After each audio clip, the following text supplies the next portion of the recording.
Ya, terima kasih untuk responnya undangan saya. Hari ini saya akan menyampaikan sesuatu. Masih sehat semua ya? Ya, ini memang terkait dengan tugas saya, tapi ini juga ada manfaatnya buat kita. Sudah makan semua ya? Belum? Ya. Seperti yang saya sampaikan kemarin di meeting kita terakhir bahwa saya sedikit menyinggung tentang AKM. Hari ini saya ingin berbagi karena memang harus berbagi. Ya. Bukan karena saya sudah belajar terus harus begini, itu enggak. Ini ya sekali lagi harus berbagi dan memang sudah seperti ini. Saya menganggap ini sangat perlu dan sangat perlu secepatnya saya sampaikan karena ada beberapa hal catatan saya dari hasil kemarin kita lakukan. Administrasi yang sudah dikumpulkan, ada beberapa hal yang menjadi catatan saya. Jadi itu yang membuat saya berpikir bahwa harus secepatnya saya sosialisasikan. Sebetulnya ilmu ini bisa diakses di SIM PKB ya tentunya. Yang sudah bisa masuk SIM PKB bisa melakukan. Di sini biasanya Miss Cica sama Miss Dina, Miss Samsi juga mungkin bisa, dan yang lainnya yang sudah punya SIM PKB coba masuk di sana. Tidak berpanjang-panjang, sudah saya akan memberikan informasi ini. Ya, tentang asesmen nasional. Ini sudah menjadi hal yang harus kita pelajari secara cepat dan mendesak ya, karena akan berlakunya mulai di tahun ini. Jadi latar belakangnya kenapa Indonesia sekarang menentukan asesmen nasional, yang pertama adalah hasil PISA kurang memadai. PISA itu apa? Cari sendiri, bukan Pizza Hut ya, yang sekarang sudah mulai dijajakan di perumahan-perumahan dan harganya sudah murah, bukan itu. Ya, jadi hasil PISA itu tahun 2018 merujuk hasil yang seperti ini. 70% kompetensi literasi membaca di bawah minim. 71% keterampilan matematika di bawah minim. Begitu juga sainsnya. Dan di Indonesia dianggap stagnan mulai 10-15 tahun terakhir ini. Kok bisa seperti itu? Padahal kalau kita mau lihat, kita mau banyak mendengar informasi bahwa ada beberapa anak yang luar biasa yang di Indonesia ini sampai menang olimpiade di luar negeri. Kok kenyataannya seperti ini? Nah, jadi ada yang memang yang sampai seperti itu, pinternya selangkit, sampai di internasional pun menang, tetapi yang gandolnya itu yang lebih banyak. Ya, seperti itu. Karena latar belakang inilah yang akhirnya Kemendikbud, Pemerintahan Republik Indonesia mencanangkan untuk mulai tahun 2021 ini menggunakan asesmen nasional. Asesmen nasional manfaatnya yang pertama adalah potret kualitas pembelajaran di sekolah maupun di daerah. Kemudian yang kedua menjadi umpan balik peningkatan kualitas pembelajaran di sekolah atau daerah dan dasar untuk penyusunan program peningkatan kualitas pembelajaran sekolah atau daerah. Jadi di asesmen nasional ini lebih kepada sekolah, daerah, bahkan pendidikan secara nasional, bukan per individu anaknya.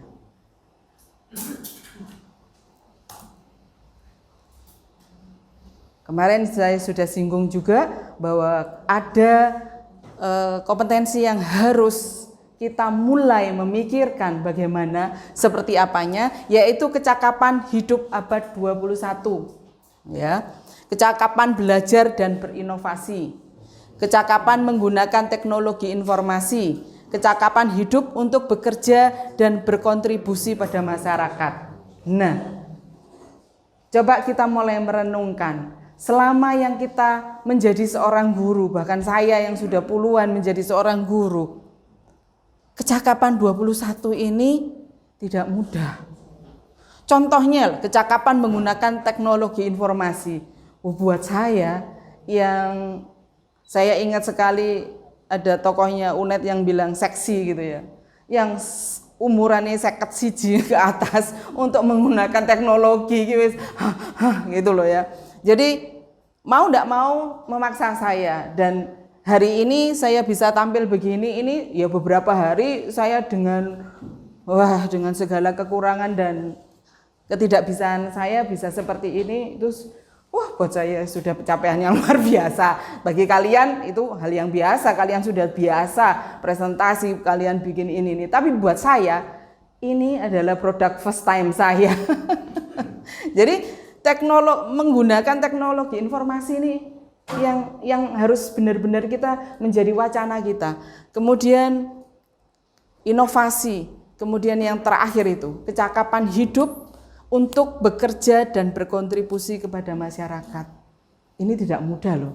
Ini mudah untuk dikatakan, tetapi implementasinya tidak semudah itu. Tapi saya tidak ingin membebani guru-guru harus sekarang seperti ini, tidak. Tetapi paling tidak itu menjadi wacananya kita. Bagaimana ya saya harus bersikap. Ini yang kemarin juga saya singgung ya. Profil pelajar Pancasila. Jadi anak-anak itu harus mempunyai profilnya. Beriman, bertakwa kepada Tuhan Yang Maha Esa dan berakhlak mulia. Kemudian mandiri, bernalar kritis, berbinekaan global, jadi bukan hanya bineka tunggal ika, tetapi lebih mengglobal, kemudian bergotong royong dan kreatif. Saya yakin kalau ini kita sudah masuk menjadi inspirasi kita sebagai seorang guru yang nantinya pasti akan mengimplementasikan kepada anak-anak, maka tidak akan ada sentimen-sentimen golongan, itu tidak akan ada dan tidak akan terjadi. Karena memang ke depannya ya kita akan menghadapi tantangan global itu tadi. Nah, ini kompetensi siswa. Kompetensi siswa yaitu tadi kecakapan hidup di abad 21, kemudian ada profil pelajar Pancasila, terukur melalui asesmen nasional yang berupa, yang kemarin saya sudah sampaikan, ada 3 hal yang menjadi tekanannya, yaitu asesmen kompetensi minimal AKM, kemudian survei karakter dan survei lingkungan belajar.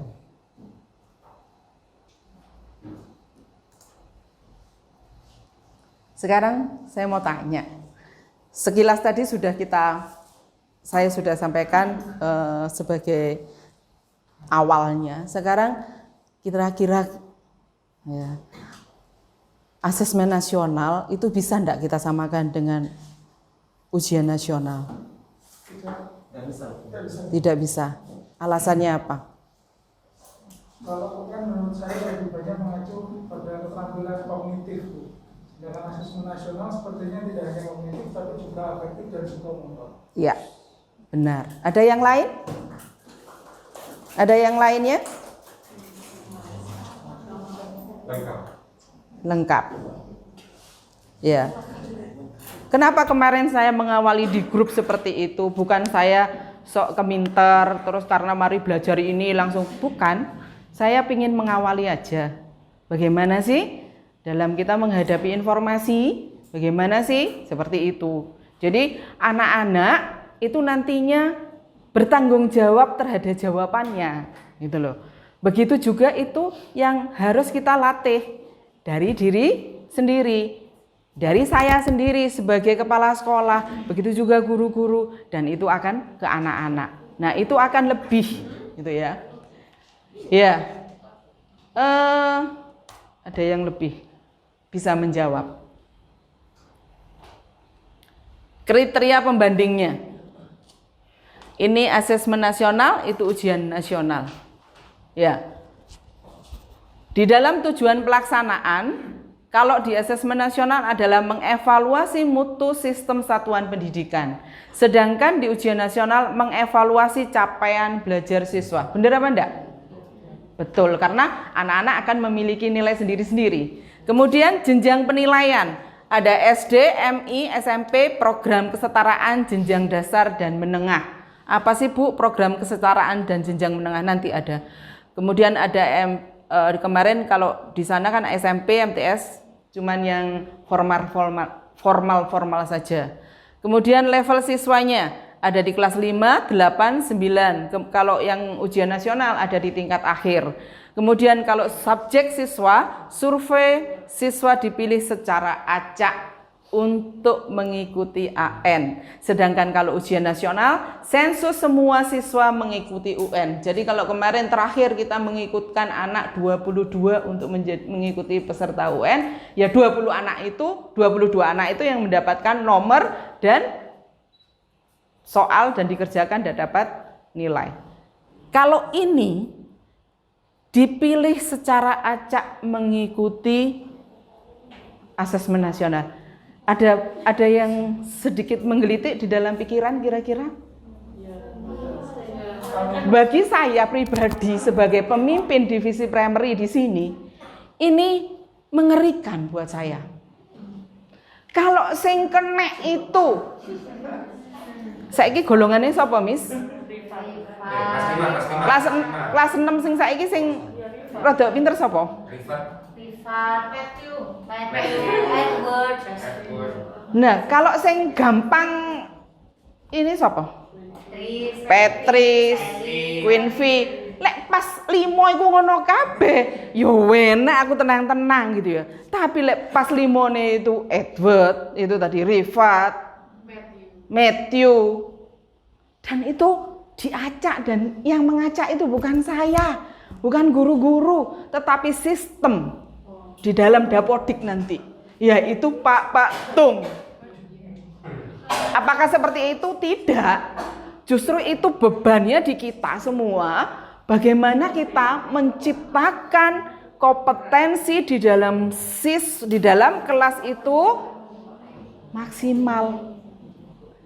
Jadi ukurannya adalah kelas itu. Keberhasilan kita bukan satu anak ini menang olimpiade, bukan, tetapi bagaimana kelas itu.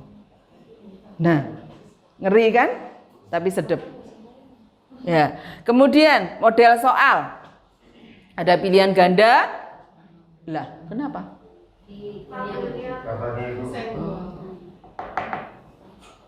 Yang mana? Iya. Padahal saya enggak nyenggol ya. Hus, jom melok-melok ya. Jadi ada pilihan ganda, ada menjodohkan, ada uraian singkat. Kalau kemarin pilihan ganda aja SMA baru ada uraian singkat ya. SMA sama SMK. Nah, jadi di sini anak mulai harus dilatih yang tadi saya bilang, tanggung jawab dengan jawabannya. Jadi bukan hanya bisa milih kancing gitu ya.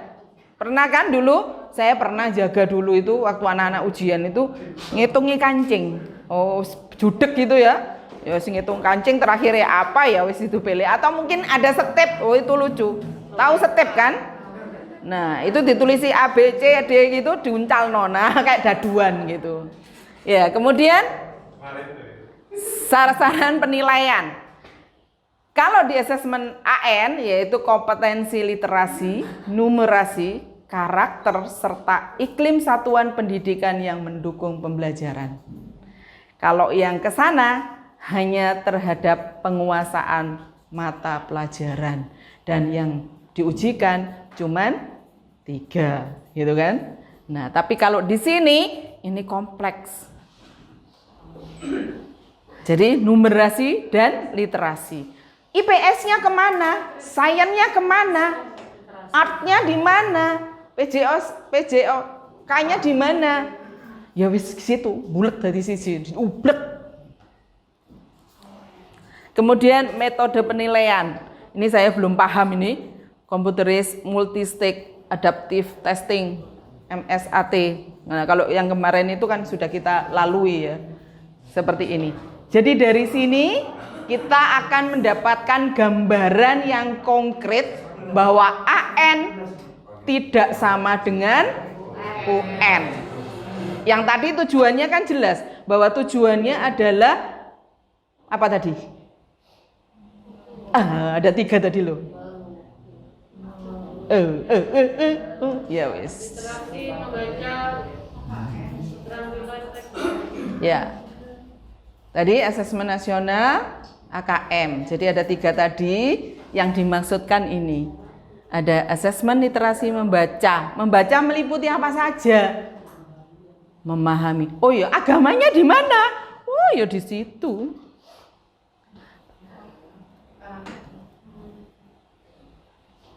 Penerapannya. Kalau pengetahuannya ya di sana, di membaca nanti. Jadi AKM itu meliputi 2, asesmen literasi membaca, asesmen numerasi. Numerasinya itu memahami, mengaplikasi, bernalar. Kira-kira kalau Matthew sama Rifat itu di mana? Memahami aja setengah gitu ya, apalagi mengaplikasi dan bernalar gitu. Tapi jangan putus asa, jangan patah semangat. Siapa tahu kita masih punya waktu. Kemudian survei karakter, itu mengukur sikap, nilai keyakinan, pembiasaan, ya lebih kepada karakter-karakter anak-anak. Kemudian ini, tidak ada pertanyaan di sini. Bu, berarti itu sikapnya anak-anak. Oh, nanti akan ada penjelasan. Ini survei lingkungan belajar, kualitas berbagai aspek input dan proses belajar mengajar.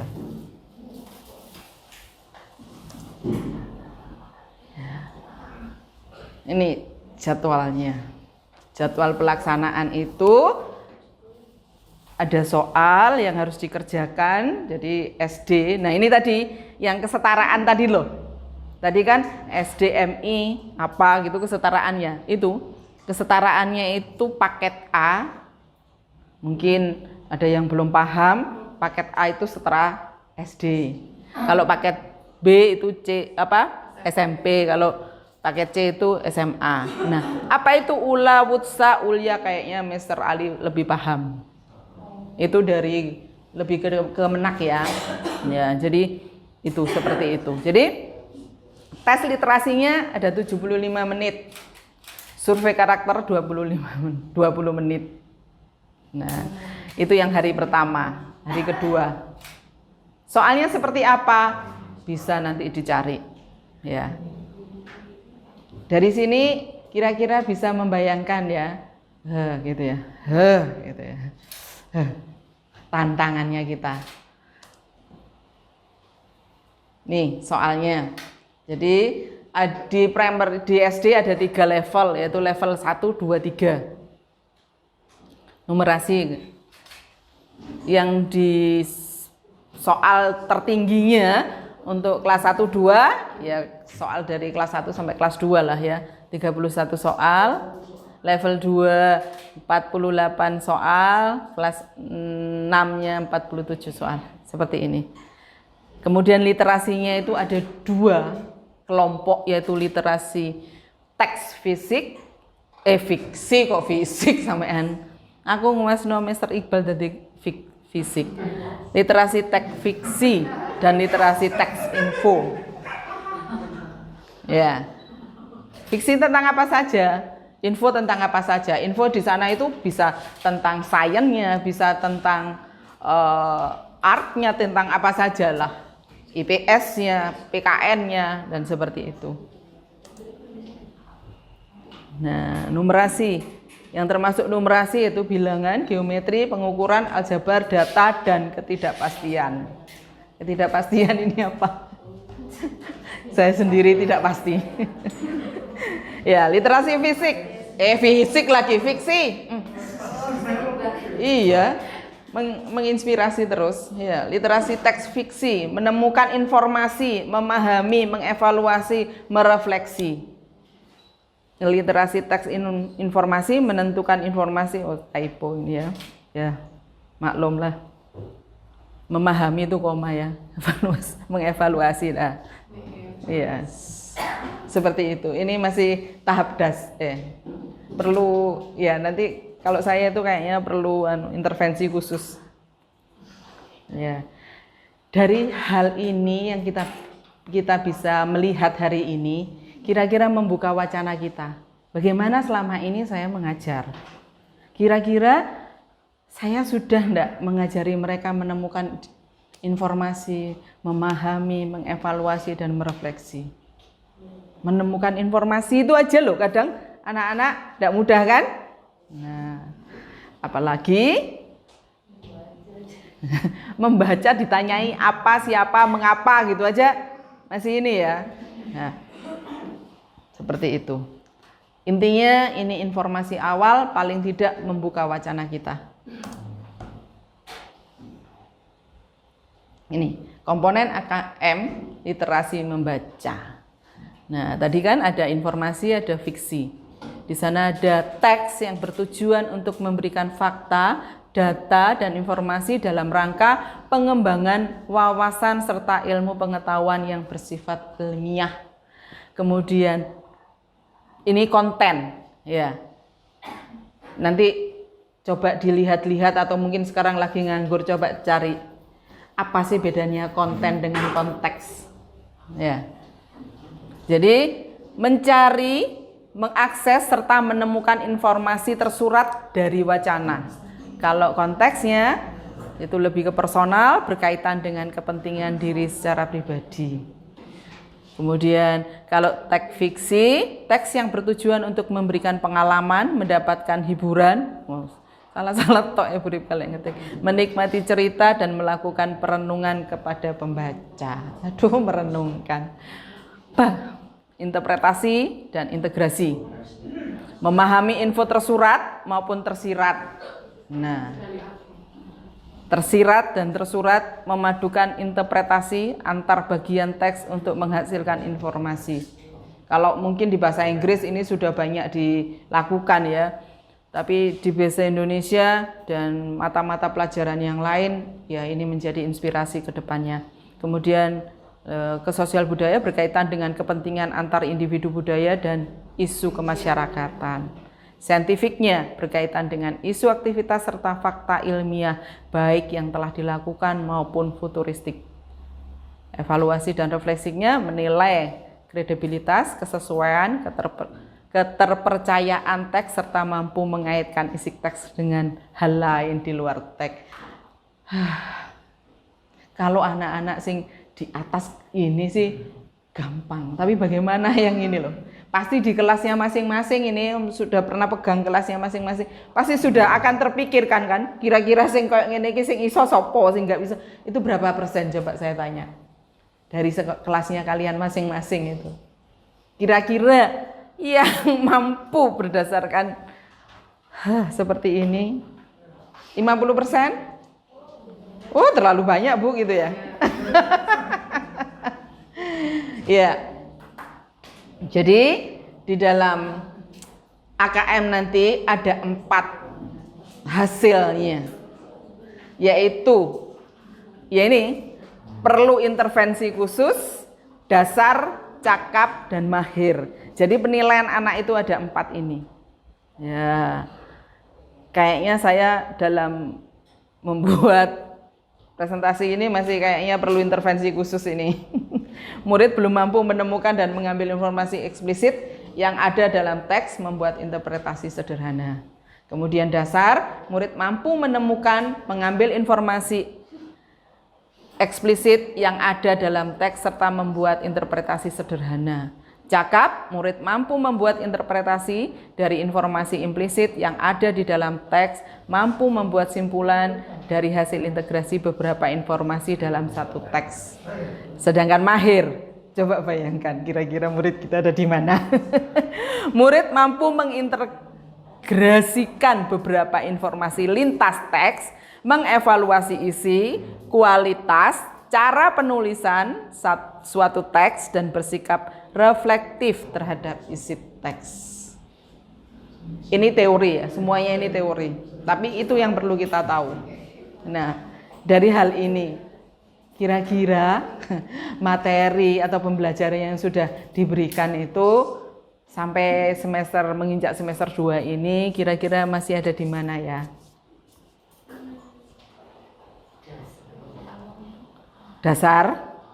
Alhamdulillah kalau sudah dasar ya. Dasar itu sudah mengaya ya. Ya.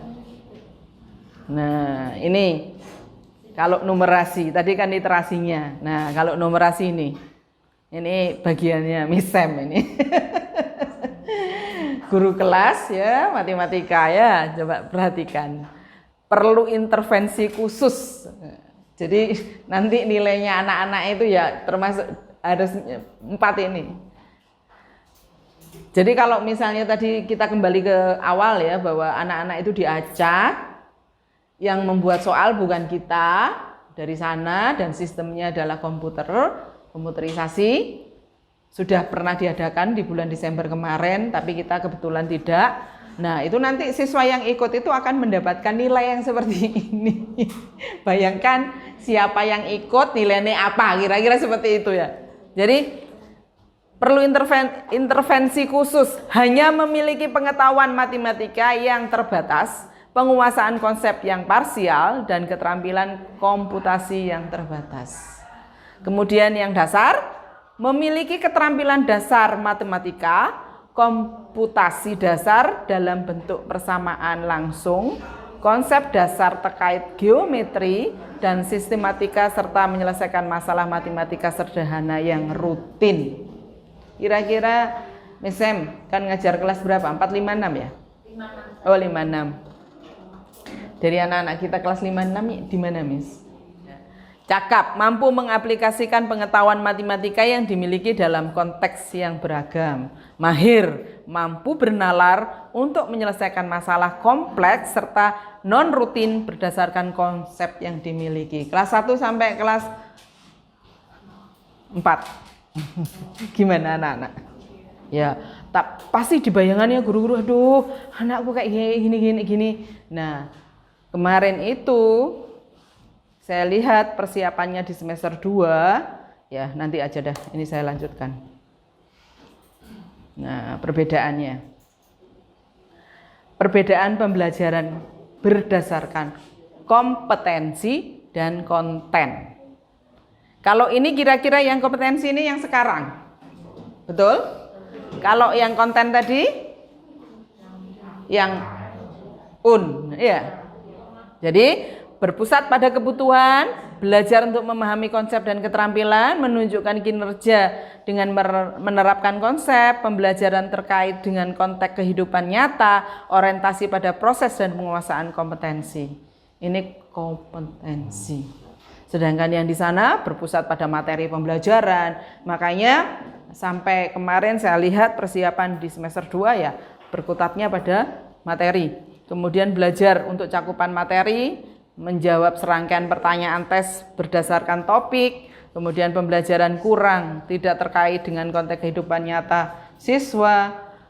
Tapi kalau di sini tidaklah, orientasi pada nilai akhir.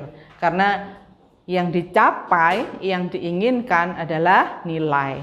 Makanya orang tua, siswa dan guru berlomba-lomba bangga kalau nilainya paling bagus. Juga saya sebagai kepala sekolah, tak ketinggalan. Nah, ini harus dirubah mindsetnya. Nah, dari hasilnya tadi itu ada kategori kompetensi. Jadi kategori kompetensi ini apa? Ada kebutuhan, ada cara, ada struktur, ada pendekatan. Nah, ini tadi kan ada 4 kan penilaian, ada perlu intervensi khusus. Nah, kebutuhannya apa? Kalau dalam siswa, kalau nilainya ini, nilai perlu intervensi khusus, kebutuhannya ini. Sebagai pemula, siswa biasanya memiliki persyaratan belajar yang sama, jadi klasikal. Perlu mempelajari keterampilan dan konten yang sama. Kemudian struktur pembelajarannya, konten pembelajaran untuk pemula yang bersifat mendasar, meskipun demikian kunci pembelajarannya terletak pada alur pengajaran yang intensif dan program terstruktur. program ya. Ada program tahunan, program semester itu. Kemudian cara membutuhkan strategi belajar yang lebih formal dan instruksional yang memberikan pengalaman, kesempatan belajar yang serupa kepada semua siswa pemula. Pendekatannya ya training pelatihan. Kalau siswa kan bukan training pelatihan, ya belajar klasikal tadi. Nah, kalau yang dasar, jadi ingat, siswa itu mengikuti AKM nilainya akan ada 4. Perlu intervensi, dasar, cakap, dan mahir. Nah ini kalau dia dapat dasar, siswa sudah mulai kompeten dan berusaha untuk mengasah keterampilan mereka serta mereka merasa nyaman. Kemudian pembelajarannya yang dibutuhkan adalah pembelajaran untuk siswa dengan tingkat kompetensi dasar masih didorong oleh program yang terstruktur. Namun perlu pula mulai memperkenalkan lebih banyak variatif ke dalam desain pembelajaran untuk memenuhi kebutuhan individu yang muncul. Kemudian caranya mengadakan program pelatihan yang lebih maju, mencakup lebih banyak latihan, simulasi, pemecahan masalah. Dan yang pendekatannya adalah coaching, simulasi, dan pemecahan masalah sangat penting untuk meningkatkan kinerja dan tingkat kenyamanan siswa pada tingkat kompetensi dasar. Nah, ada di dalam pikirannya enggak ya? Di dalam pikiran guru-guru, kedepannya ini bagaimana cara kita mengajar? Semakin gampang atau semakin ruwet? Ya. Karena setiap kebutuhan siswa harus diakomodir. Ini yang tingkat cakap. Siswa dengan tingkat kompetensi cakap memiliki kebutuhan belajar dan persyaratan kinerja yang semakin unik, yang seringkali tidak dipenuhi oleh program pembelajaran seperti pada tingkat yang sebelumnya. Dan strukturnya pembelajarannya, konten pembelajaran untuk siswa pada tingkat kompetensi cakap menjadi lebih personal dan kurang terstruktur. Desain pembelajarannya mulai bergeser kepada demonstrasi kinerja. Caranya, pada tingkat kompetensi cakap siswa diperkenalkan lebih banyak pada strategi pembelajaran informasi. Dalam hal ini konteks lingkungan belajar bertransisi dari ruang kelas ke konteks yang lebih nyata. Jadi lebih kepada kehidupan nyatanya mereka. Pendekatannya mengelola pengetahuan yang sudah didapat serta memberikan dukungan kinerja pada siswa dengan tingkat kompetensi cakap yang diperlukan. Pembelajaran sosial muncul sebagai kesempatan belajar dan kinerja di dalam konteks di luar sekolah. Ini sudah mengacu kepada bermanfaat bagi masyarakat tadi. Nah, ini yang tingkat yang seperti ini yang tidak mudah kita capai. Bukan tidak bisa, tapi kan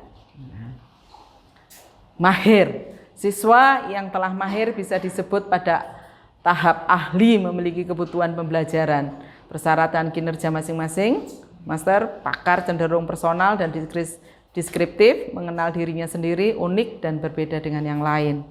Strukturnya pembelajaran, strategi dan lingkungan pembelajaran yang disesuaikan tersedia untuk setiap siswa mahir, termasuk peluang untuk melakukan lebih banyak penelitian secara mandiri dan kolaboratif. Cara formal atau informalnya, bagi siswa dengan tingkat kompetensi mahir, pembelajaran merupakan aktivitas berbasis teman sebaya, kolaboratif, sosial, mereka belajar dari satu dengan yang lain. Jadi semuanya itu akan ke sana. Contohnya saya, 2 kali kan saya belajar secara mandiri, secara daring.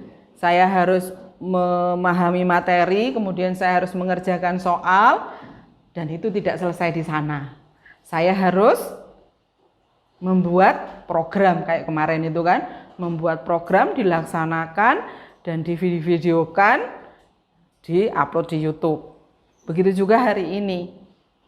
Saya kemarin saya belajar, saya mengerjakan soal, saya sudah selesai soalnya, saya harus mensosialisasikan ini, harus terdokumentasi dan diberikan informasi itu kepada masyarakat. Kedepannya itu pendidikan akan seperti itu. Memaksa kita untuk tidak alergi dengan kemajuan digital. Pendekatannya, pembelajaran yang bersifat kolaboratif adalah kunci bagi siswa mahir, termasuk pembelajaran yang melibatkan kemampuan untuk belajar melalui inovasi dan proses penemuan, menjadi guru, mentor, atau pelatih bagi orang lain adalah strategi pembelajaran penting lainnya. Bagi yang bisa masuk SIM PKB dan mengikuti program guru pembelajar, itu salah satunya ada program AKM ini, bisa masuk di sana. Miss Samsi sudah bisa masuk? Belum ya? Ya. Miss Cica? Sudah mengikuti AKM? Masih angkatan 2, Bu. Oh ya, saya angkatan 1 memang. Saya harus dulu memang supaya bisa memberi informasi yang lain. Kenapa saya harus memberikan informasi ini? Yang pertama itu tadi, ini tugas, yang kedua memang ini harus kita belajar, dan yang ketiga ini adalah contoh konkret bagaimana pembelajaran ke depannya. Jadi informasi yang kita terima itu tidak kita makan sendiri, kita tahu sendiri untuk kebaikan kita sendiri, tetapi kita sharing. Makanya waktu meeting kemarin kan saya bilang sharing. Itu. Karena di situ nilainya. Nilai dari ilmu yang kita peroleh itu di sana, berbagi. Dan saya di AKM, guru pembelajar AKM ini, saya angkatan 1 dan saya sudah selesaikan 2 atau 3 hari yang lalu, terus saya mempersiapkan hari ini. Makanya kalau kalian lihat, Sukma tanya, Ibu kok tidak ada senyum? Tidak ada senyum sudah. Senyumnya hilang sementara, gitu kan. Saya mempersiapkan ini, karena saya berpikir apa yang harus saya lakukan setelah saya dapat informasi ini. Saya harus berbagi dengan cara yang seperti apa.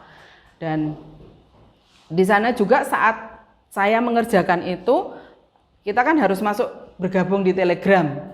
Ya, selain bisa nonton film Korea, film apa saja di sana itu ada grup yang saling berbagi ini. Jadi ada berbagi, kok punya saya enggak bisa ya ngadet ini, terus ada yang bertanya, ada yang jawab, seperti itu. Kedepannya itu akan seperti itu. Jadi semuanya sharing, belajar itu tadi, teman, aktivitas, merupakan aktivitas berbasis teman sebaya. Jadi nanti kalau beberapa yang sudah punya SIM PKB dan mau masuk dan menemui kendala, silakan membentuk grup di WA atau bertanya ke saya, dan kalau memang saya ada waktu akan saya arahkan. Terima kasih, sampai jumpa di kesempatan ya. Pusing, kelengen, bintang-bintang ya. Jadi itu. Kira-kira dari semua yang sudah saya sampaikan dengan cepat dan maraton, ya, saya tidak ada guyunya, ya maraton aja. Karena saya ingin ada pertanyaan, ada jawaban dari kita sendiri. Ya. Dari semua yang sudah saya sampaikan, satu pertanyaan saya, apakah sudah punya gambaran pendidikan kita itu kedepannya seperti apa? Sudah punya gambaran? Sudah punya aja, jangan mikir apa. Sudah punya enggak? Sudah. Gambarannya berubah enggak dengan yang kemarin-kemarin? Berubah. Perubahan itu harus dimulai dari saya, guru-guru, kemudian ke anak. Mari berubah. Karena perubahan itu sendiri yang tidak pernah berubah. Perubahan itu selalu berubah. Hanya perubahan itu sendiri yang tidak pernah berubah. Saya berubah. Ada kalanya saya marah, ada kalanya saya diem, ada kalanya saya guyon. Tapi perubahan itu. Nah, dari sini kemarin setelah kita sepakati untuk tanggal 4 masuk dengan administrasi yang sudah semuanya ada di meja saya, itu membuat saya marah kan? Kenapa? Kira-kira kenapa? Kira-kira kenapa? Ya, ada yang tidak selesai. Berarti mengingkari kesepakatan. Nah, ini gurunya, apalagi siswanya nanti. Makanya tadi saya bilang dimulai dari saya, guru-guru dan siswa. Dari catatan saya, dari hal yang sudah saya sampaikan tadi, kira-kira program itu masih relevan enggak ke depannya?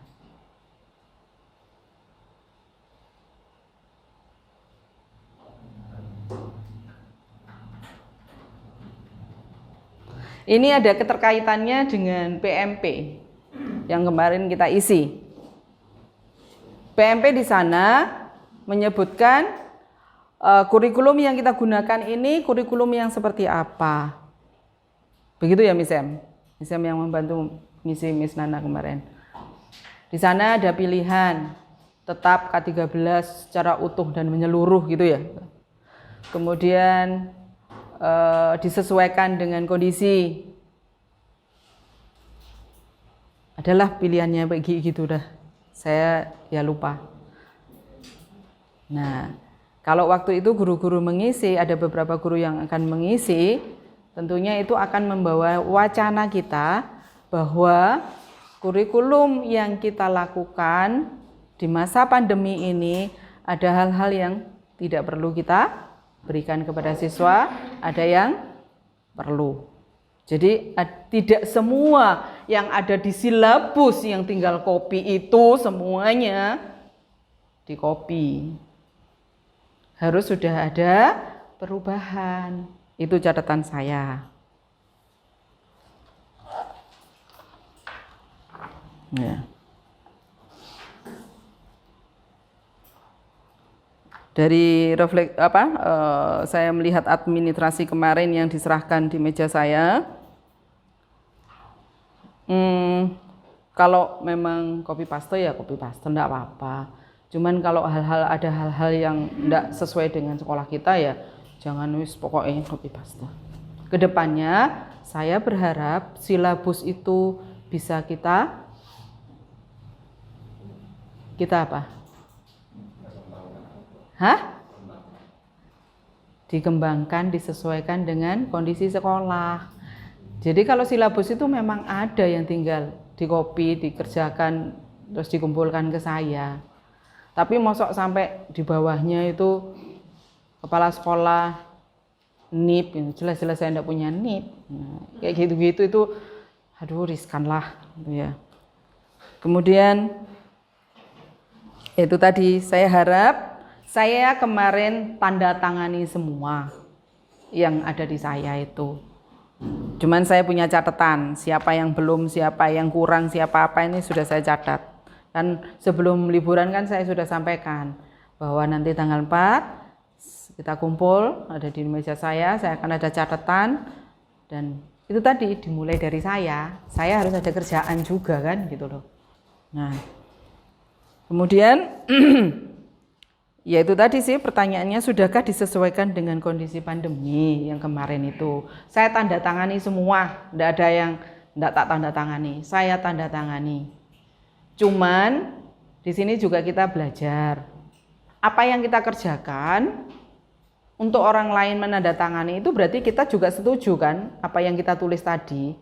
Berarti itu harus diberikan informasi kepada saya bahwa itu benar-benar yang membuat, namanya siapa dan ditanda tangani, bukan kosongan.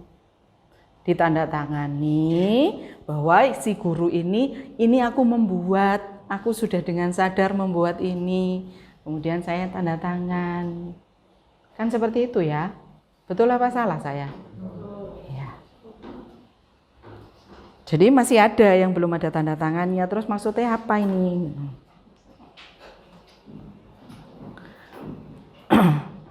saya tanda tangani semua. Saya harapkan dengan informasi yang sudah saya sampaikan hari ini itu menjadi inspirasi guru-guru mulai Senin. Silahkan yang sudah saya tanda tangani itu dicoret-coret, silahkan kalau itu memang tidak sesuai.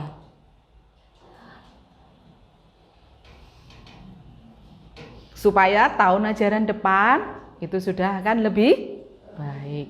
Jadi administrasi itu memang kita butuhkan saat akreditasi. Tapi lebih penting dari itu adalah pegangan guru-guru masuk di dalam kelas. Ditemui apa, kendalanya apa, enggak bisa kenapa. Kedepannya harus ada perubahan. Evaluasi, merefleksi, tindak lanjut itu harus ada. Kenapa AN ini dilakukan di kelas 5, kelas 8, dan kelas 11? Ada yang tahu kenapa? Mengapa itu dilakukan di kelas 5? Kelas ya. Tadi kembali kepada penilaian tadi ya. Penilaian tadi kan ada 4. Apa coba? Penilaian anak-anak mengikuti AKM tadi lo ada 4. Apa coba? Perlu intervensi, dasar, dan mahir. Ini kan macam-macam. Nah, ternyata di dalam satu kelas itu tidak mungkin dasar semua, tidak mungkin intervensi semua. Pasti akan ada terjadi ya heterogen. Jadi ada yang mahir piro persen, ada yang dasar piro persen, yang cakap berapa intervensi. Nah, setelah itu di kelas 6 itu waktunya untuk memberikan hal-hal yang dibutuhkan. Jadi kelas 5 itu evaluasi, nilai keluar, di kelas 6 merefleksi dan tindak lanjut. Apakah itu menjadi syarat untuk masuk ke SMP bagi kita kelas 6? Apakah nilai AKM itu akan menjadi syarat untuk diterima di SMP negeri? Kalau anak-anak ada yang mau ke negeri? Iya. Ada yang iya, ada yang tidak. Iya. Nilai AKM itu akan menjadi syarat untuk masuk SMP, iya. Lawang enggak semua anak Kembali tadi kan bahwa yang mengikuti AKM itu diacak. Nah, terus yang enggak kebagian dapat nilai apa, Pas? Nah, stay di kelas sama Mr. Ali.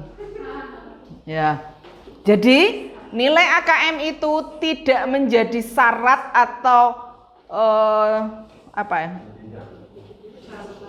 Apa itu namanya? Tidak menjadi jaminan bahwa dia akan diterima di SMP kalau nilainya mahir atau cakap. Tidak, karena itu dilakukan di kelas 5. Ada 1 tahun itu untuk perbaikan. Jadi AKM tadi tujuannya adalah menilai sekolah itu mutunya seperti apa. Dan ingat loh ya, yang di AKM itu, yang di AKM itu, yang asesmen nasional itu bukan hanya siswanya. Siapa coba? Saya dan kalian semua akan ada asesmen nasional dengan hasil itu. Ya, saya tahu apa yang dipikirkan Mr. Ali. Pas AKM, sak durungi dipilih gitu ya, atau di mulai kelas 5 itu Mr. Ali, Mr. Engki sama Miss Marta itu doa puasa. Supaya yang kepilih itu adalah anak-anak yang bagus. Tapi apakah itu? Bukan. Itu tidak bisa menilai keseluruhan. Jadi karakter tadi, lingkungan belajar tadi, lingkungan belajar yang bagaimana? Yang kita lakukan. Kalau saya sih kemarin sempat ngomong, Miss, ini acak ini. Satu sisi ngeri gitu ya. Ngeri-ngeri sedap gitu loh ya. Tapi satu sisi saya yakin anak-anak bisa. Ya kan? Karena di sisi yang lain di Cambridge-nya kan anak-anak sudah terbiasa dengan hal yang seperti itu. Nah, sekarang yang bisa kita pikirkan adalah yaitu tadi mengubah cara pikir kita, mengubah cara kerja kita, mengubah program kita, mengubah silabus kita kalau memang itu dibutuhkan. Karena silabus itu tidak harus seperti itu. Kita sesuaikan dengan kondisi pandemi. Ya.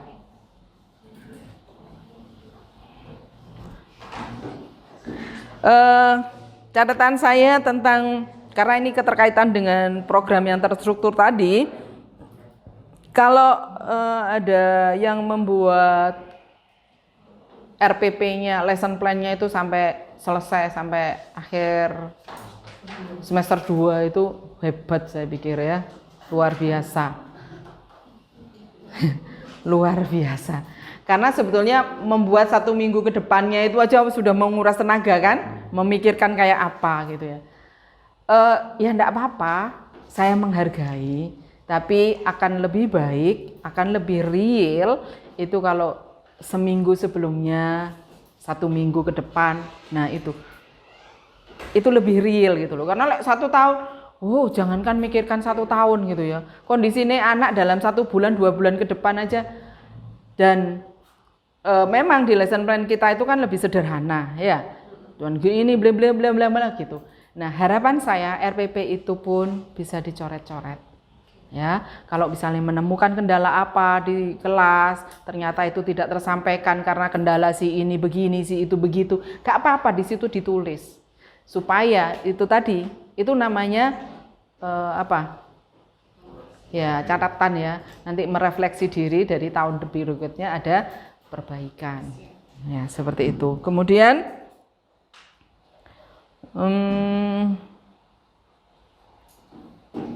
ya, administrasi bukan sekedar pemenuhan rasa tanggung jawab atau menggugurkan rasa tanggung jawab, tetapi lebih kepada itu yang kita pentingkan, itu yang kita butuhkan. Nah, dari apa yang sudah saya sampaikan ini, apa yang sudah saya catat juga dari administrasi yang sudah dikumpulkan kepada saya, pastinya saya terima kasih karena beberapa yang sudah on time melakukan hal itu tentu sebuah perjuangan, gitu kan. Tapi bagi yang masih belum, ya silakan merefleksi diri. Ya, silakan merefleksi diri aja. Kalau kita seperti itu, bagaimana dengan siswanya? Ya. Dan saya selaku pimpinan di sini tentu banyak kekurangan dan kelemahan. Oleh sebab itu, kita perlu belajar bersama, kolaboratif, saling mengisi, saling mendukung. Kalau ada kalanya saya marah, ya itu kewajiban saya sebagai seorang pemimpin, karena sebuah lembaga, sebuah negara atau sebuah apapun, kalau pemimpinnya itu tidak punya ketegasan, biasanya anaknya menjadi lengah, santai-santai. Jadi itu yang saya harapkan, ini benar-benar bisa membuka wacana, dan kalau memang ada pertanyaan silahkan. Ngeluh, pusing. Iya. Ada yang ingin disampaikan? Silahkan. Kalau tentang soal-soal bisalah dicari ya nanti. Kalau misalnya saya nggak bisa masuk tim PKB. Ya, karena kenapa saya sosialisasikan seperti ini, karena tidak semua guru bisa masuk SIM PKB, makanya saya informasikan ini. Tapi kalau memang mau belajar, mari mau belajar lebih detail lagi silahkan. Nanti kalau dalam perjalanannya mulai Senin ini, Bu, saya kok belum paham dengan ini, silahkan. Pokoknya saya lagi tidak repot ya. Kalau saya repot kalian tak semprot pasti.